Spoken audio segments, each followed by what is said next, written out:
প্রেত পক্ষ এখানে স্বাভাবিক একটি বিভ্রম।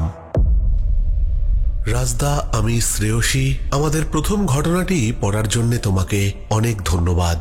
আমার মেয়ে যশস্বী তোমার কণ্ঠে ঘটনা শুনে আনন্দে আত্মহারা হয়ে যায় এবং আমাদের পরিবারের সকল সদস্যরাও তোমার ঘটনা শেয়ার করে। প্রত্যেকে ঘটনা শুনে, তাই আমাদের পরিবারের সদস্যদের সাথে ঘটে যাওয়া কয়েকটা ঘটনা আমাকে তারা বলে এবং প্রেতপক্ষে পাঠানোর জন্য অনুরোধ করে।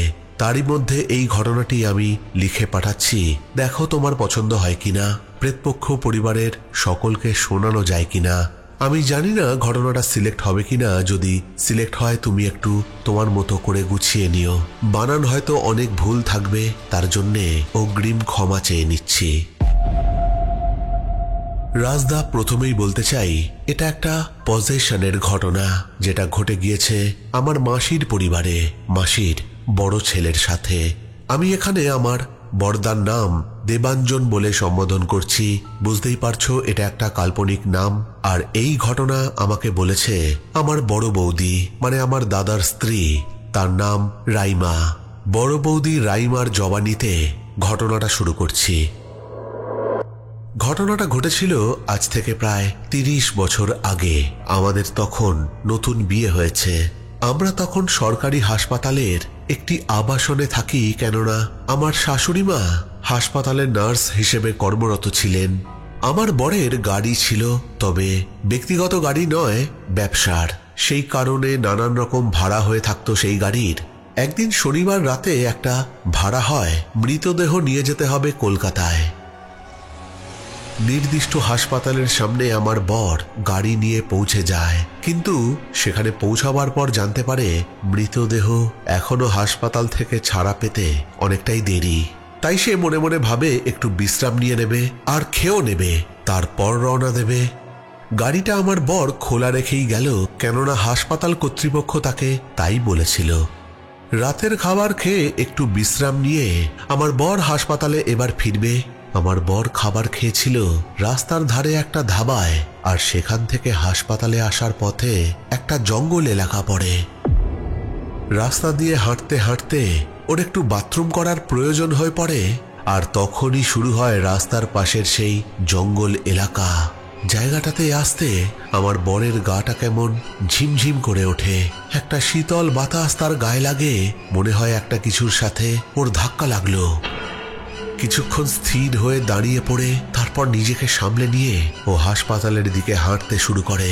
হাসপাতালে এসেও দেখে মৃতদেহ গাড়িতে তোলা হচ্ছে।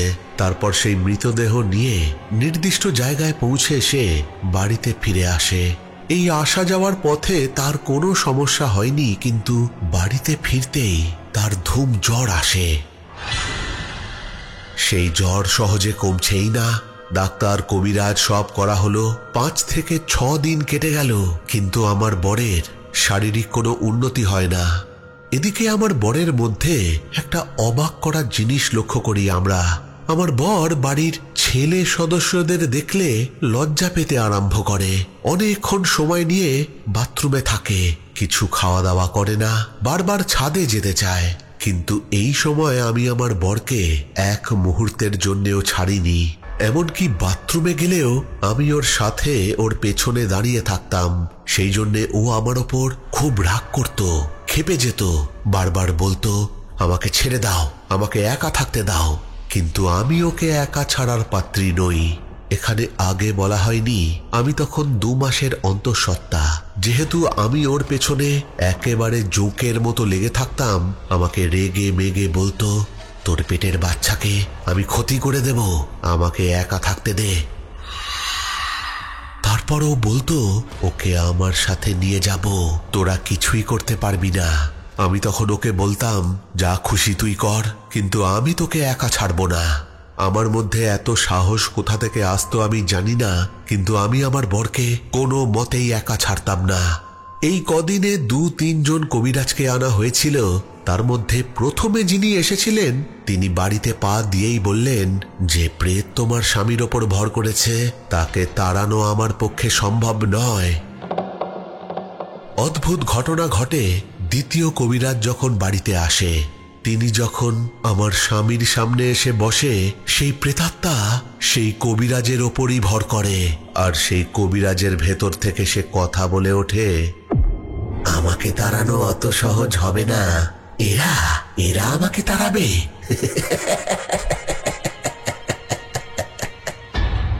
অনেক খোঁজাখুঁজি করার পর আমরা একজন নামকরা মৌলানা সাহেবের খোঁজ পাই।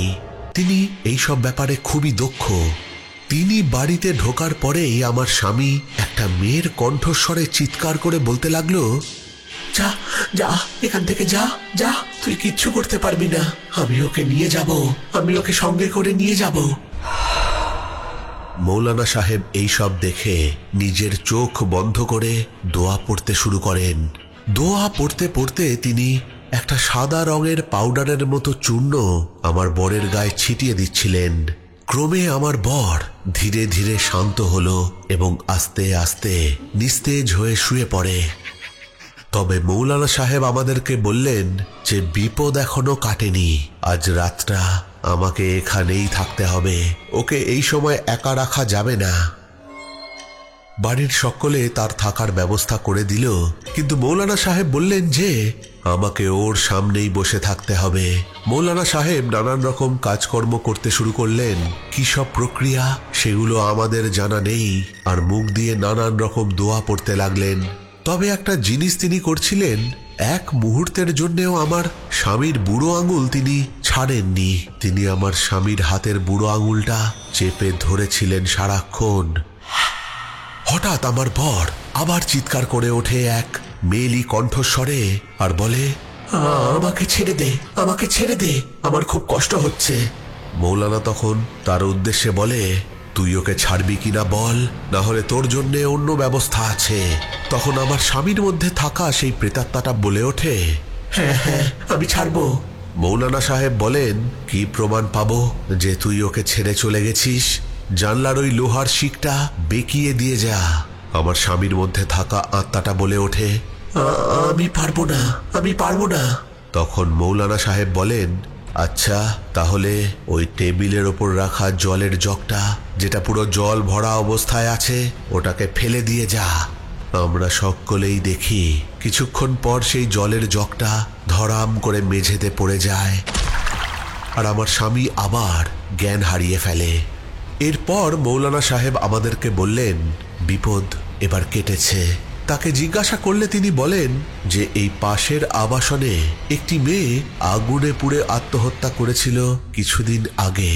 আমরা সকলেই তখন বলে উঠলাম, হ্যাঁ হ্যাঁ, একটা মেয়ে পাশের আবাসনে থাকতো, বাথরুমের মধ্যে নিজেকে বন্ধ করে গায়ে পেট্রোল দিয়ে নিজের গায়ে আগুন ধরিয়ে দেয়। মৌলানা সাহেব বলেন যে তারই অতৃপ্ত প্রেতাত্মা ওই দিন আমার স্বামীর ওপর ভর করে, যেদিন ওর কলকাতায় মৃতদেহ নিয়ে যাওয়ার কথা ছিল, আর ও খাওয়া দাওয়া করে হাসপাতালে ফিরছিল। সেই জঙ্গল এলাকায় ওর যখন গা ভারী হয়ে উঠেছিল, তখনই সেই প্রেতাত্মা ওর ওপর ভর করে। তবে মৌলানা সাহেবের আশীর্বাদে এবং দক্ষতায় আমার স্বামী সেই যাত্রায় বেঁচে গিয়েছিল, আর আমার স্বামীকে বাঁচানোর জন্যে সেই মৌলানা সাহেব 1 টাকাও পারিশ্রমিক আমাদের থেকে নেননি।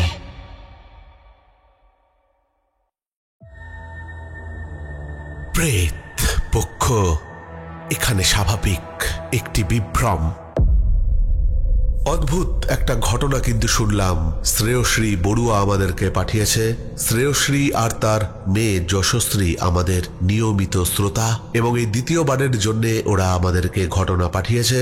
যে ঘটনাটা শুনলাম আমার বেশ ভালো লেগেছে। তোমাদের কেমন লাগলো অবশ্যই কমেন্ট করে জানাবে। আর তোমরাও যদি এরকম ঘটনা আমাকে পাঠাতে চাও তাহলে পাঠিয়ে দিতে পারো আমাদের প্রেতপক্ষের অফিসিয়াল ইমেল আইডিতে pretpokho@gmail.com এ। ঘটনা পাঠাতে পারো আমাদের প্রেতপক্ষের ফেসবুক পেজ ইনবক্সে। আর সব থেকে সহজ উপায় হচ্ছে হোয়াটসঅ্যাপ করা। হোয়াটসঅ্যাপ নাম্বার হচ্ছে 9432129921। এখানে তোমরা ঘটনা টেক্সট বা ভয়েস করেও পাঠিয়ে দিতে পারো। তবে হ্যাঁ, ঘটনা পাঠাবার আগে একটা জিনিসই দেখে নেবে যে সেই সব ঘটনা যেন অন্য কোনো সোশ্যাল মিডিয়া প্ল্যাটফর্ম থেকে তুলে নেওয়া বা কপি করে নেওয়া ঘটনা যেন না পাঠিয়ে দাও, কেননা কপিড কন্টেন্ট শোনালে কপিরাইট ক্লেম আসবে, আর কপিরাইট ক্লেম এলে আমাকে সেই ভিডিও বা সেই এপিসোড ডিলিট করে দিতে হবে। চলে যাব আজকের দ্বিতীয় ঘটনায়। তার আগে সকলকে স্বাগত জানাচ্ছি প্রেতপক্ষের 337 নম্বর এপিসোডে। আশা করি তোমরা সকলে সুস্থ আছো, ভালো আছো। আর আজকে শনিবার রাত 10টা বেজে গেছে। তোমরা সকলে হেডফোন কানে লাগিয়ে প্রস্তুত হয়ে গেছো ভয় পাওয়ার জন্যে। আজকের দ্বিতীয় ঘটনা পাঠিয়েছে গড়িয়া থেকে সুবর্ণা চক্রবর্তী। এক ফোঁটাও দেরি না করে চলে যাচ্ছি আজকের প্রেতপক্ষের 337 নম্বর এপিসোডের দ্বিতীয় ঘটনায়। নমস্কার রাজদা, আমি গড়িয়া থেকে সুবর্ণা চক্রবর্তী বলছি। অনেক দিন ধরে ভাবছি আমার সাথে ঘটে যাওয়া একটা ঘটনা তোমার সাথে শেয়ার করব, কিন্তু সময় হয়ে ওঠে না। আজকে একটু সময় পেয়েছি, তাই বসে গেলাম লিখতে। বেশি কথা না বাড়িয়ে চলে আসি আসল ঘটনায়। আমি তখন ক্লাস 11-এ পড়ি।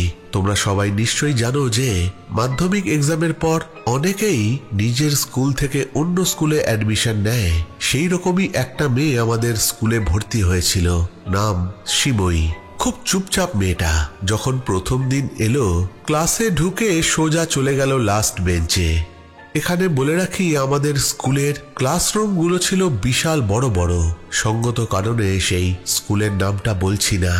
আমাদের ক্লাসরুমে অনেক বেঞ্চ, লাস্ট বেঞ্চ থেকে ব্ল্যাকবোর্ড ভালো করে দেখা যেত না, তাই লাস্ট বেঞ্চে কেউ বসতও না। সিময়ীকে একা বসতে দেখে আমরা অবাক হয়ে গেলাম।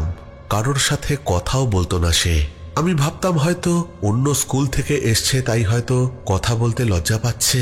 সবাই তো একরকম হয় না, অনেকেই নিজে থেকে কথা বলতে পারে না। এইভাবে কেটে যায় 7 দিন। আমি কিন্তু প্রতিদিন সিময়ীকে দেখতাম। আমি যতটা ওকে ফলো করতাম, ওকে কেউ তেমন ফলো করতো না। একদিন ভাবলাম টিফিন পিরিয়ডে ওর সাথে আলাপ করব। যেমন ভাবা তেমনি কাজ। ও টিফিন পিরিয়ডে বেঞ্চ থেকে উঠতো না, বেঞ্চেই বসে থাকতো। কোনো দিনই ওকে কিছু খেতেও দেখিনি। আমি ভাবতাম হয়তো ভালোভাবে খেয়ে আসে বাড়ি থেকে, তাই আর কিছু খায় না। আমি গেলাম টিফিন পিরিয়ডে ওর কাছে, কিন্তু একটা জিনিস আমার খুব অবাক লাগলো। যখন ওর কাছে গেলাম, জানি না কেন আমার কিরকম যেন একটা ঠান্ডা লাগতে শুরু করলো। তখন এপ্রিল মাস, খুব গরম পড়েছে। ফ্যান চালিয়েও মানুষ হাঁপিয়ে যাচ্ছে। অনেক মেয়েরা তো এই গরমে স্কুলে আসাও অফ করে দিয়েছে। সপ্তাহে 2 থেকে 3 দিন করে আসছে। আমি অবাক হয়ে যাচ্ছি যে আমার হঠাৎ কি হলো, জ্বর আসছে না তো, না হলে এরকম কেন হচ্ছে। রীতিমতো আমার মনে হচ্ছে একটা চাদর হলে ভালো হতো। আমি জানি এই কথাটা যদি কাউকে বলি সে আমাকে পাগল ছাড়া আর কিছুই ভাববে না। যাই হোক, আমি গিয়ে দেখি সিময়ী মাথা নিচু করে বেঞ্চে বসে আছে। আমি গিয়ে ওর গায়ে একটু হাত দিলাম। আমি দেখলাম এই এপ্রিল মাসের গরমেও ওর গা বরফের মতো ঠান্ডা। আমি হাত দিয়েই সাট করে হাতটা সরিয়ে নিই। তারপর ও আস্তে আস্তে মাথা তুলল। ওর মুখের দিকে তাকিয়ে দেখলাম ভারী মিষ্টি দেখতে ওকে। কাছ থেকে যেন ওকে আরো মিষ্টি লাগছে। যেরকম দেখতে সেরকম মাথার চুল, কোমর অবধি বিনুনি করা। আমি দূর থেকেই ওকে দেখেছি, এত কাছ থেকে ওকে এই প্রথমবার দেখলাম। আমি বললাম, হ্যালো, আমি সুবর্ণা, তুমি? ও বলল, আমি সিময়ী। আমি বললাম, নাইস টু মিট ইউ। ও একটা মিষ্টি করে হাসলো, কিন্তু আর কিছু বলল না। আবার মাথা নিচু করতে যাচ্ছিল। আমি বললাম, চলো আমরা মাঠের দিকে যাই। ও আমাকে কিছু বলল না, কিন্তু আমার সাথে চলতে শুরু করলো। আমি নিজে থেকে ওকে জিজ্ঞাসা করলাম, তোমার বাড়িতে কে কে আছে? তুমি কোন স্কুলে আগে পড়তে? ও উত্তর দিল 1 বা 2 অক্ষরে, কিন্তু আমার কাছ থেকে কিছুই জানতে চাইল না। আমি বললাম, তুমি আমার সম্বন্ধে কিছু জানতে চাও না? সিময়ী হেসে ফেলল আর বলল, আমি সব জানি। তুমি এই স্কুলে ক্লাস 1 থেকে পড়ো। তুমি খুব মিশুকে, সবার সাথে কথা বলো, তাই তোমার অনেক বন্ধু। পড়াশোনাতেও ভালো, তাই টিচাররাও তোমাকে বেশ ভালোবাসে। তোমার বাড়িতে মা, বাবা, দিদি আছে, আর তুমি। আরো কিছু বলতে যাচ্ছিল, আমি থামিয়ে দিয়ে বললাম, আরে তুমি এত কিছু জানলে কি করে? বলো বলো, তুমি আমাকে কি চেনো? সিময়ী হেসে ফেলে বলল, শুধু তোমার সম্বন্ধে নয়, আমাদের স্কুলে যত মেয়ে টিচার যারা আছে সবার সম্বন্ধে আমি জানি। কিন্তু একটা ব্যাপার, সেটা হলো সবাই তো আমাকে দেখতে পায় না, তাই কার সাথে কথা বলবো বুঝতেও পারি না। ভালোই হয়েছে তুমি আমাকে দেখতে পাচ্ছ, তাই তুমি আমার প্রথম বন্ধু এই স্কুলে। আমি ওর কথাগুলো শুনে অবাক হয়ে গেলাম। আমার পায়ের তলা থেকে যেন মাটি সরে যাচ্ছিল। মনে হচ্ছে আমার শরীর কেমন যেন হালকা হয়ে যাচ্ছে। হঠাৎ বেল পড়াতে আমার সম্বিত ফিরল। আমি যেন কোনো অজানা দেশ থেকে ফিরে এলাম। আমার একটা বন্ধু এসে আমাকে বলল, ওই তুই কি পাগল হয়ে গেছিস? এক জায়গায় সেই 20 মিনিট ধরে বসে আছিস আর কি বিড়বিড় করছিস? কতবার ডাকছি তোকে, কথাও বলছিস না। আমি বললাম, আরে আমি একা কোথায় কথা বলছি, এই তো সিময়ীকে দেখছিস না। আমার ওই বন্ধু আমাকে বলল, গেছে, তোর মাথাটা মনে হয় পুরো গেছে রে। বারবার বলি রাত জেগে পড়িস না, দেখ এখন কি অবস্থা, কিরকম ভুলভাল বকছিস, এবার তোর মা আমাদেরকে বকাবকি করবে। আমি বললাম, আরে তোরা দেখতে পাসনি সিময়ীকে? ও বলল, কে সিময়ী? আমাদের ক্লাসে তো কোনো সিময়ী নেই। এইসব কথা বলতে বলতে ম্যাম চলে আসলো। আমরা যে যার জায়গায় গিয়ে বসলাম। আমার মাথাটা যন্ত্রণায় ছিঁড়ে যাচ্ছিল। বাড়ি ফিরে আমার প্রচন্ড জ্বর আসে। আমি যখন সেই দিন ঘুমাচ্ছি তখন আমার মনে হলো আমার কানের কাছে এসে কেউ বলছে, আমি ছিলাম, আমি আছি, আমি থাকবো, আমাকে পড়াশোনা করতে হবে, মাকে দেখতে হবে, আমার চলে গেলে হবে না, আমার যতই কষ্ট হোক আমাকে থাকতেই হবে। আমি বিড়বিড় করে বলি, তুমি কে? আমার মা পাশেই ছিল। মা ভাবলো আমি হয়তো জ্বরের ঘোরে ভুলভাল বকছি। মা আমার গায়ে চাদরটা টেনে শুয়ে পড়ল। আমি কখন ঘুমিয়ে পড়েছি নিজেও জানি না। সকালে ঘুম ভাঙলো আমার এক বন্ধুর ফোনে। ও আমাকে ফোন করে যা বলল তা হলো, আজকে একটা এক্সাম আছে, তাই সবাইকে স্কুলে আসতে হবে। আমি মাকে বললাম। মা বলল, জ্বর তো কমে গেছে, কিন্তু শরীর ঠিক আছে তোর? সত্যি কথা বলতে আমার শরীর প্রচন্ড উইক, তবে এক্সাম রয়েছে তাই স্কুলে গেলাম। স্কুলের ফার্স্ট পিরিয়ডে একটা নোটিশ এলো। এখানে বলে রাখা ভালো, আমাদের হেডমিস্ট্রেস 7 দিনের জন্য একটা আউট অফ স্টেশন ট্যুরে গিয়েছিলেন আর আজকেই স্কুলে জয়েন করেছেন। নোটিশটা ছিল এই রকম, আজ থেকে 7 দিন আগে আমাদের স্কুলে একটি মেয়ে নতুন অ্যাডমিশন নিয়েছিল, কিন্তু প্রথম দিন স্কুল আসার জন্য বাড়ি থেকে বেরিয়ে স্কুলেই আসছিল দাদার বাইকে, কিন্তু রাস্তায় ওর দাদার বাইক অ্যাক্সিডেন্ট হয়। দাদা বেঁচে যায়, কিন্তু মেয়েটি সেই স্পটেই মারা যায়। শেষ লাইনে যখন মেয়েটার নাম জানতে পারলাম তখন আমার মনে হলো আমার হার্ট ফেল করে যাবে। মেয়েটার নাম ছিল সিময়ী রয়। যেহেতু সেই মেয়েটি আমাদের স্কুলে একদিনও ক্লাস করেনি, তাই এই নোটিশ আসতে দেরি হলো। কেননা আমাদের স্কুলে ওর কোনো রেকর্ডও ছিল না, অ্যাটেন্ডেন্সও হয়নি একদিনও। হেডমিস্ট্রেস এসে জানালো সবকিছু। সমস্তটা শুনে আমার জানি না কি হলো, সব অন্ধকার হয়ে গেল। চোখের সামনে শুধু সিময়ীর মুখটা মনে পড়ছিল, ওর মিষ্টি হাসি, আর আমাকে বলছে, আমি ছিলাম, আমি আছি, আমি থাকবো, এত সহজে আমি যাব না।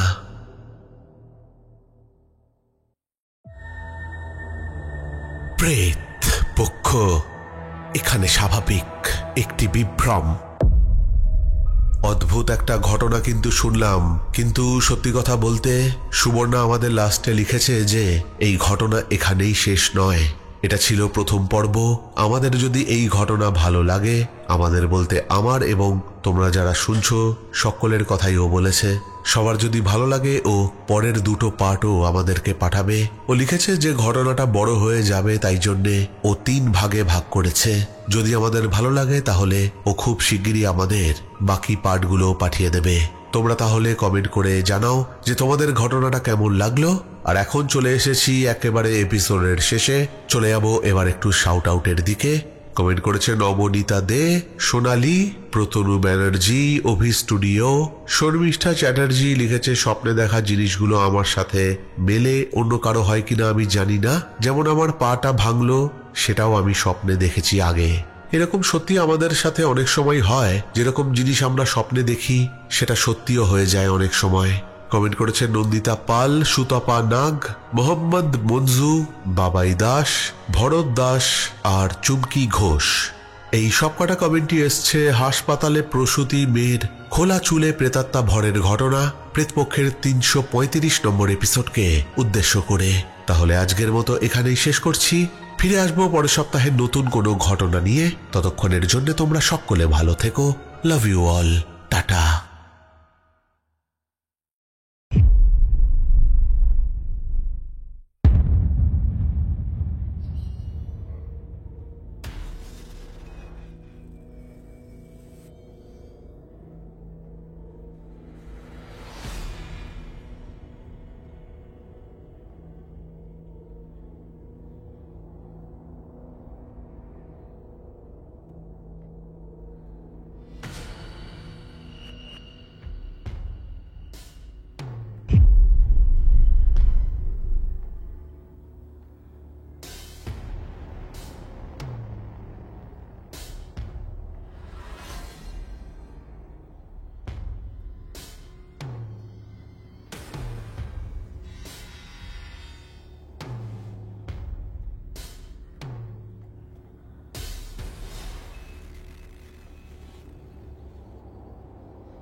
This is the theater. I got a camera set up in this corner here. And I'm just gonna sit. We got a furnace running so there's sound, but I'm just gonna sit and listen. And just let the camera roll. And I don't know. See what happens.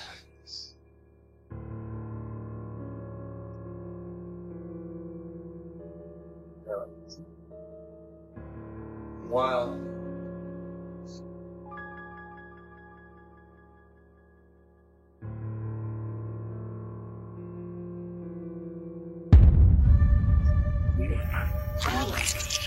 What the hell? Something just moved behind me. Jeez.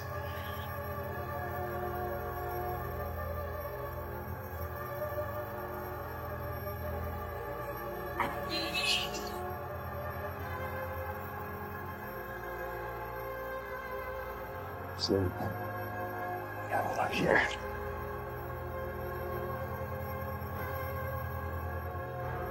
Crap, I don't know if that seat was down. Hello? Anybody in here? Well, besides the people upstairs. Okay. Well, I'm gonna look, see if this prop is still back here again. And we'll take a look. Come on! See if this prop is still back here again. And we'll take a look. Come on! That's not cool.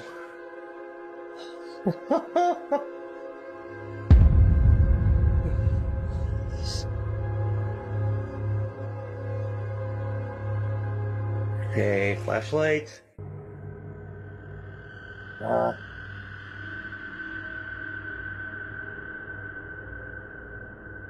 Hello? Hello? Okay, I don't see anything in here. Hello? Hey. Go! No! No!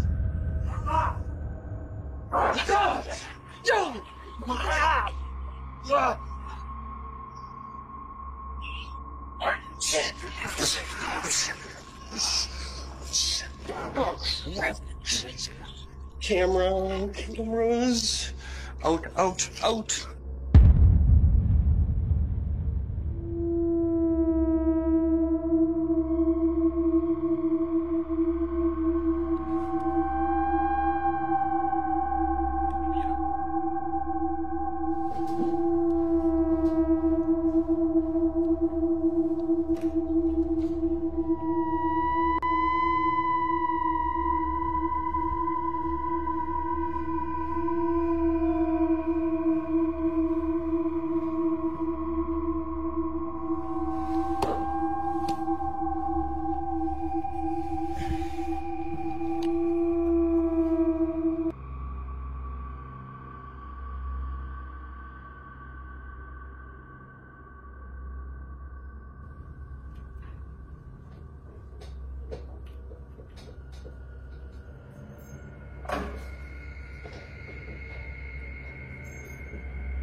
Pues aquí platicándoles lo que nos está pasando aquí en la FUNE.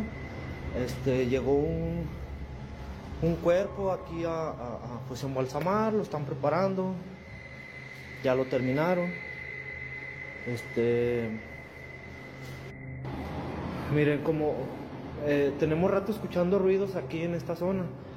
Si vemos, pues está solo y creemos que pues hay algo aquí, porque pues se empiezan a mover así como que medio raro. Miren, miren, miren, miren, miren, miren. Miren cómo se mueve, miren, miren, miren, miren. Miren cómo se mueve.